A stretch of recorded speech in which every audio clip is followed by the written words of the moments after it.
Hi, my name is Berger, and I'm a senior software engineer over at Jet.com, and I came here completely unprepared without a computer, thinking that I was just going to hang out and enjoy the conference, and then I saw Kate's talk on the Saga framework, and I was like, wow, we actually built something like this for the project that we're working on.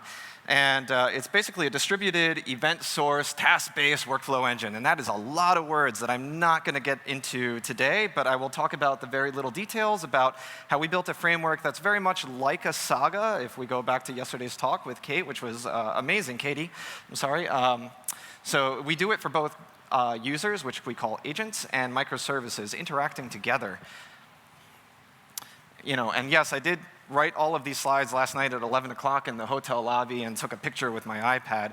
But at Jet, we do a lot of event sourcing, and we do a lot of microservices. It's in our fiber of what we do, and we write them all in F#.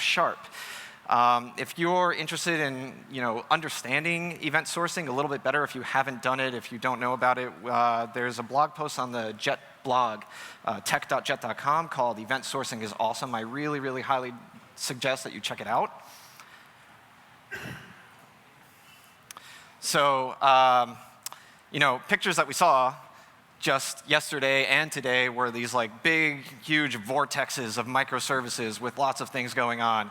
I didn't feel like drawing that, so I draw that camera image. And what we have at Jet, when I first joined, it looked very much like this. You had microservice, block arrow, block arrow, block arrow, block arrow, block arrow, block arrow, block arrow. And it was really confusing to figure out what was going on, especially if you didn't know the domain at the time. And yes, all those block arrows talk to, at least for a system, a shared cylinder. So what we proposed in our group was to build a workflow system to basically take all of the things that we normally do and kind of bring them up, abstract them a bit. And we suggested a task-based workflow where we have a workflow that we've defined, predefined, that kind of describes how the services are going to talk together, and a work item. And the work item is generic. It's just the strings. We write all of our strings in basically GUIDs without the hyphens in them. And it could be a user. It could be a customer. It could be a permit if you're doing permitting. You could do an order or a SKU. And that just defines the task. But then the workflow is the thing that's interesting. So the workflow is that second thing that says type workflow. And so it has a series of stages, right? It has an array of stages in this case, and a start stage name. So how do we start the stage? And if you think about just a general state machine, if you've ever done anything in college where you were building a state machine, this is effectively it. And you're defining and saying, OK, so at this stage, we're waiting for something to happen. And when that thing happens, it's going to generate a message. And that message needs to go over to another microservice. But the workflow engine is where we define it rather than in the microservice. So the problem that we had before was that the microservice itself actually had knowledge of the next topic, service bus topic, Kafka topic, or any other kind of messaging service.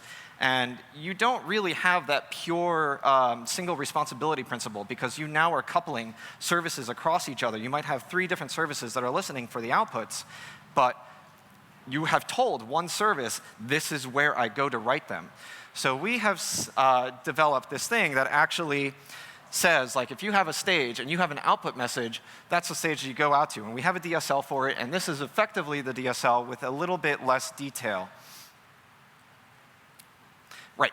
So now what we can do is we can integrate both users and microservices together in a logical state machine where we have a start stage, which is like that circle with the circle, where we're saying, we're going to wait for a user assignment. Some user is going to come in. We have maybe a crowdsource of users that are going to try to do grouping in a catalog. And so we're going to present them with a series of SKUs that we think might be related to this thing that's on jet.com proper. And so when the user is assigned, then it moves into the select grouping. And so they'll either decide, this is grouped with this, or this is not grouped with this. And we'll send the grouping selected message out. And then the service, the task-based workflow service, will actually say, OK, I saw that message, and you're in this state, so I'm going to send you over to that state. And the workflow service understands how to get there. But the microservice doesn't. All it knows is I'm going to write to the workflow executor, which is, again, going back to Katie's talk, is that SEC, the executor. The journal, if you look back to her talk, is what we have as our task stream. Right? So we have the fact that the task was created, that the task transitioned, that it went all through the transitions, and then eventually completed the workflow. And in order to do this, we basically have a common message format where we basically give the task ID, give the work item ID, the type of message that we're sending, so the physical name, so that we can deserialize it from an array of bytes.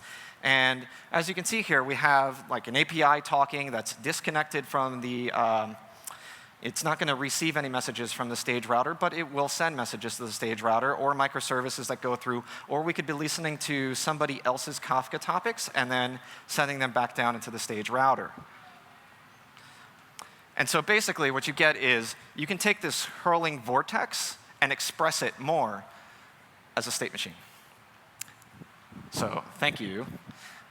Once again, Berger at jet.com.